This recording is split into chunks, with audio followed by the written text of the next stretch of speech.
My fiancée called off our wedding a month prior, saying she couldn't settle. I canceled the venue, sold the ring, and took a solo honeymoon. I returned to find her fling had dumped her, and she was having a mental breakdown. Hey viewers, before we move on to the video, please make sure to subscribe to the channel and hit the like button if you want to see more stories like this. Thanks. I used to think I was one of the lucky ones. Met the right woman young, built a life together, made plans that actually seemed to stick. Lena and I had been together since college. 8 years of growing up together, moving from ramen dinners in a studio apartment to choosing china patterns for our wedding registry. We were supposed to get married in a month. Everything was set. The venue, the guest list, the honeymoon in Italy. My parents had paid the deposit on the catering. Her mom was already talking about flower arrangements. From the outside, it looked perfect. But from the inside, something had changed. I couldn't tell when exactly. Maybe it was after her promotion, or maybe after that bachelorette trip her friends insisted on. Either way, the laughter that used to come so easily from her started feeling forced. At first, I thought it was stress. Weddings make people tense, right? I kept telling myself she'd snap out of it once the big day got closer. Instead, she got quieter. Shorter texts. Late nights at work. Fewer I love yous. And more of those vague, heavy comments that don't sound like much until you realize they're exits disguised as introspection. One night, about a month before the wedding, we went out to dinner, the kind of place where we used to celebrate milestones. She spent most of it scrolling through her phone. When I asked if everything was okay, she sighed and said, almost to herself, I just feel trapped. Like everyone expects me to be this version of myself that I'm not sure I even like. I tried to lighten the mood. If you're talking about the wedding planning, you can fire me as project manager anytime. She smiled faintly, but it didn't reach her eyes. It's not that, Ethan. You're amazing. You've always been amazing. I just feel like I'm settling. And that scares me. That word, settling, hit harder than I wanted it to. It hung between us like smoke. I didn't argue, didn't beg her to take it back. I just asked, what exactly are you settling for? She looked down at her water glass, twisting the condensation ring with her thumb. I don't know. Maybe for comfort. Maybe for safety. Maybe I need to know what else is out there before I say forever. I could feel my heartbeat in my throat, but I kept my voice steady. Then I guess you need to figure that out. Her relief at my calmness was almost insulting. She nodded like she'd expected a fight and didn't know what to do without one. The rest of dinner was small talk, meaningless chatter that tried to fill the space where our future used to be. When we got home, she showered and went straight to bed without touching me. I lay awake, staring at the ceiling, realizing I was engaged to someone already halfway out the door. Over the next week, she got more distant. Her friends, the same ones who used to gush about how lucky she was, started posting those thinly veiled quotes on social media. Sometimes you have to lose everything to find yourself. A woman's intuition knows when it's time to evolve. I didn't need intuition to know what was happening. Every time she smiled at me after that, it looked like goodbye. A week later, she asked if we could meet to talk. Her tone was polite, clipped, like she was scheduling a business meeting, not ending a life we built for almost a decade. We met at a small cafe we used to love. I showed up early, out of habit. She arrived 15 minutes late, out of new priorities. She looked like she'd dressed for a magazine cover. Soft waves in her hair, perfect makeup, a white blazer that screamed control. It was all performance. She sat down, exhaled dramatically, and said, Ethan, I've been doing a lot of thinking. That was the line. The one people use right before they detonate your world. I don't think I can go through with the wedding, she said. Just like that. No tremble, no hesitation. Her hands didn't even shake as she stirred her coffee. It was like she'd rehearsed it in front of a mirror. Why? I asked, not angry, not desperate, just needing to hear it from her lips. She gave me the same look people give a confused child. Because it's not fair to you. Or to me. I need to know what else is out there before I make a promise I might regret. I swallowed hard. So, you're calling off the wedding. I am, she said softly. I still love you, Ethan, but love isn't everything. I can't be the woman who settles because she's scared to start over. The word again, settle. As if I was some comfortable couch she'd outgrown. I took a breath. You're not scared to start over, I said finally. You're excited to. There's a difference. That caught her off guard. Her expression faltered. but only for a second before she regrouped into faux maturity. "This isn't about anyone else," she said quickly. "I just need space to find myself." A lie, and both of us knew it. I nodded slowly. "Then I won't stand in your way." She blinked. "That's it. You're just okay with this." "I'm not okay with it," I said, "but I'm not going to beg you to stay." She leaned back, exhaling like she'd passed some kind of moral test. "I didn't want this to get ugly." "You don't need to worry about that," I said. "You already made it ugly enough."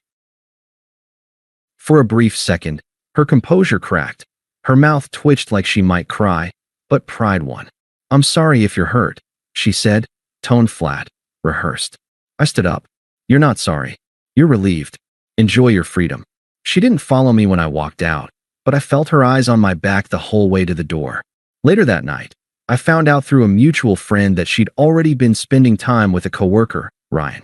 The same guy she used to say was like a brother. They'd been texting for months, apparently. I didn't even confront her. What was the point? She'd already rewritten the story in her head to make herself the victim of her own choices. Instead, I started making calls.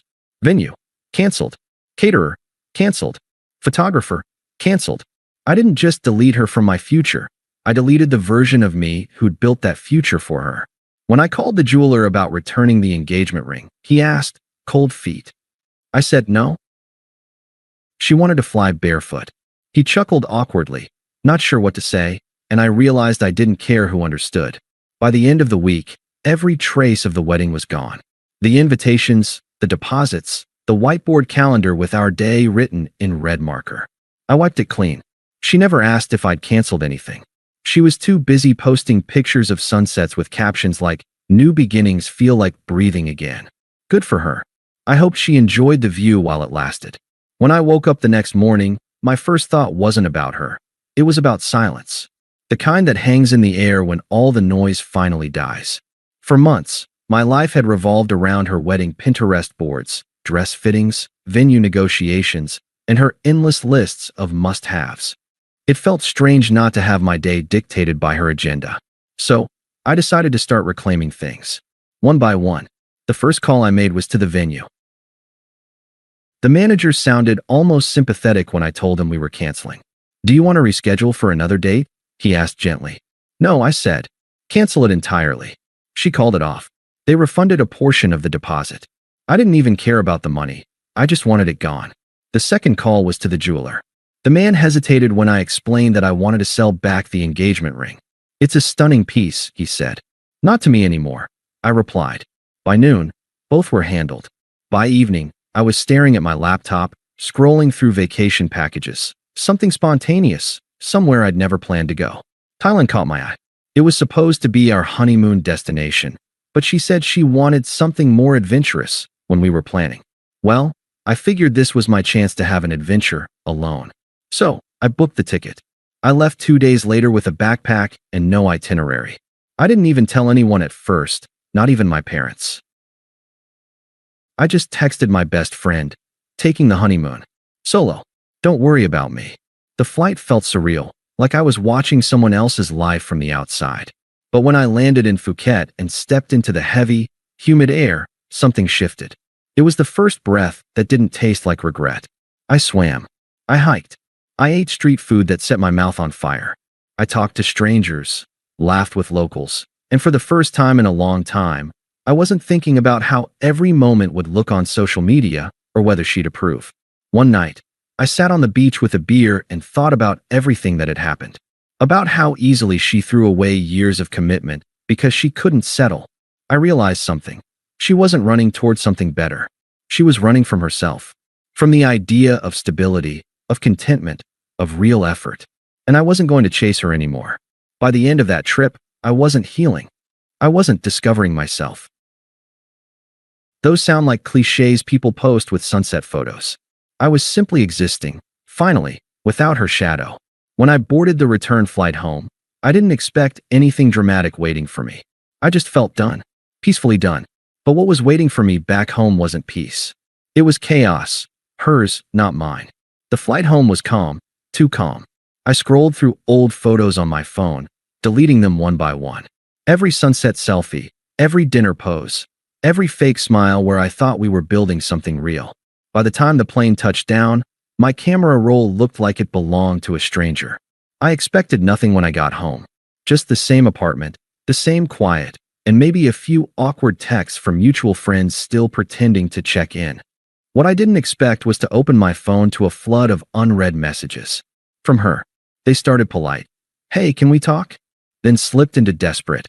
"Please, I just need to explain." I ignored them all. Whatever she needed to explain was none of my business anymore. But then one message caught my attention. It wasn't from her. It was from her best friend, Leah. "You probably don't care, but you should know she's not doing great. That guy she left you for? He dumped her. She's been having panic attacks and calling your mom. Maybe check on her." I stared at the message, unreadable. For months, I had replayed that breakup speech, her voice trembling not with guilt but with excitement, like she was announcing a promotion. "I just can't settle. I need to feel alive again," she'd said. Apparently, that feeling didn't last long. Out of morbid curiosity, I checked her social media. She'd gone private, but her profile picture told me enough. Gone was the confident, glowing version of her with the beach tan and champagne glass. The new photo was dim, grainy, like someone trying to smile through exhaustion. Then I saw it. The guy. Her fling. He'd deleted every photo with her. Every trace. His page was full of new adventures, solo ones. He'd moved on faster than she thought I would. It was poetic, really. She left me because she couldn't settle, but it turned out he couldn't either. That night, I unpacked my bag, opened a beer, and turned off my phone. No closure, no conversation, no emotional cleanup. I was done being her safe place to land when her freedom didn't feel so freeing. A few days later, Leah texted again. "She's asking about you nonstop. Says she made a mistake. She's not herself." That line stuck with me. Not herself. She'd always been herself. Impulsive, restless, selfish. But now, for the first time, she had to face it without an audience to validate her choices. And apparently, that was breaking her. I didn't respond. I didn't need to. Some lessons can't be learned through explanations or apologies. Some people have to collapse under the weight of their own decisions before they understand what they destroyed. While she was unraveling, I started putting things together, literally. I got back into work, took up photography again, reconnected with old friends she'd pushed away because she didn't vibe with their energy. Life started expanding where she had once shrunk it. The universe has a funny sense of timing. I didn't need revenge. Watching her crumble under the freedom she demanded was enough. But I didn't know yet. Her collapse was only beginning. And soon, she wouldn't just be heartbroken. She'd be desperate. It started subtly. A few mutual friends reaching out, awkwardly testing the waters. "Hey man," I ran into her at the coffee shop. She didn't look great. "She asked about you." Then came the texts. Not from her directly. She knew I wasn't answering, but through other people. My mom. My sister. Even my landlord. Apparently, she'd shown up at my old apartment, crying on the doorstep, claiming she just wanted to talk. My landlord said she looked destroyed. Puffy eyes, messy hair, wearing one of my old hoodies. I hadn't seen her like that since, ever, actually. She was always obsessed with control, her appearance, her tone, her social image. The idea that she'd let all that go? It was almost unbelievable. Then came the message that confirmed everything. My mom called one evening. "She's been calling the house phone," she said carefully. "She told me she made a mistake. That she thought she wanted excitement, but realized she wanted stability. You." I didn't say anything. Just listened. "She's not well," my mom added. "Apparently, the guy she left you for moved on fast. Told her she was too clingy. She's been having panic attacks, can't sleep, says she lost her job." I leaned back in my chair, staring at the ceiling. It was surreal. The same woman who'd told me she refused to live a predictable life now couldn't handle the fallout of her own unpredictability. "Don't get involved," I told my mom quietly. She made her choice. But it didn't stop there. A few nights later, I came home from work and saw her sitting in her car outside my new apartment. Engine off, headlights dim, just there. She didn't get out when she saw me. She just rolled down the window and said, "Can we talk?" I walked up, calm but cold. "There's nothing left to talk about," I said. She looked wrecked. Not the dramatic, mascara-running kind, the hollow, sleepless kind. "I messed up," she whispered. He didn't care about me. I thought I wanted freedom, but I just wanted to feel something different. I can't eat. I can't. I cut her off. That's not my problem anymore. She flinched like I'd hit her. I know. I know. I just thought maybe. No, I said flatly. You thought wrong. There was no anger left in me. Just clarity. She wanted comfort, not reconciliation. She wanted to rewrite the ending so she didn't look like the villain. But I wasn't interested in her redemption arc. I turned and walked away while she was still crying in the car. She didn't follow me this time. That night, I realized something. Her breakdown wasn't just heartbreak. It was the collapse of her identity. She'd built her self-worth on being desired, and now, neither of us desired her. And for once, I didn't feel sorry. I just felt free. It had been nearly a year since that night. I'd moved into a bigger apartment, started a new job, got back into running. I even started dating someone, Emma, a woman who didn't treat love like a competition or a career step.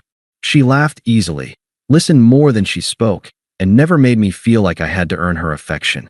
Life had grown quiet, in the best way. Then one Saturday afternoon, I ran into her. It was at a friend's engagement party, one of those mutual circles we hadn't both attended since the breakup. I hadn't even known she'd be there until I heard that voice, the same one that once said, "I can't settle." Now it was softer, strained, almost timid. "Hey, you look good." I turned. She was standing near the bar, holding a half-empty glass of white wine. She looked nothing like the woman who had once lectured me about not living fully. Her spark was gone. Her confidence, that air of superiority, had cracked. Even her posture seemed uncertain, as if she expected rejection before it came. I nodded politely. "Thanks. You too." It was a lie, but a harmless one. She gave a small, forced laugh. "You probably hate me." "I don't," I said. "You don't matter enough for that." She blinked, startled. "That's cold." "No," I said calmly. "It's just done." There was a silence that stretched between us, awkward, heavy. Then she said what I knew was coming. I was stupid. I thought I was making the right choice. I thought I'd find something more exciting, you know? But it was all fake. He just wanted attention. He didn't care. Nobody has, since. I let her words hang there. She wanted me to fill the silence, to give her some reassurance that she wasn't the villain she knew she was. But I wasn't playing therapist anymore. Finally, she asked the question. "Are you seeing someone?" "Yes," I said simply. "She's amazing." She looked down, biting her lip. "I'm happy for you," she said, though her voice cracked on the word happy. "I believe you," I said, turning to go. "Take care of yourself." "Wait," she called after me. "Do you ever think about us?" I stopped but didn't turn around. "No," I said quietly. "Not anymore." And I walked away. As I joined Emma on the other side of the room, she smiled and handed me a drink. She didn't ask who that woman was. She didn't need to. The difference between them was obvious. Out of the corner of my eye, I saw my ex watching us. Not angrily, not even sadly, just realizing she'd thrown away something real for the illusion of something better. And now, she wasn't the free spirit she claimed to be. She was just lost. Later that night, Emma and I walked home hand in hand. The air was cool, the city quiet. For the first time in a long time, I felt completely at peace. No anger, no regret, just the quiet satisfaction of knowing I didn't need to win. I'd already won by walking away. Thanks for watching. Make sure to subscribe to the channel and hit the like button. What do you think about this story? Share it in the comments.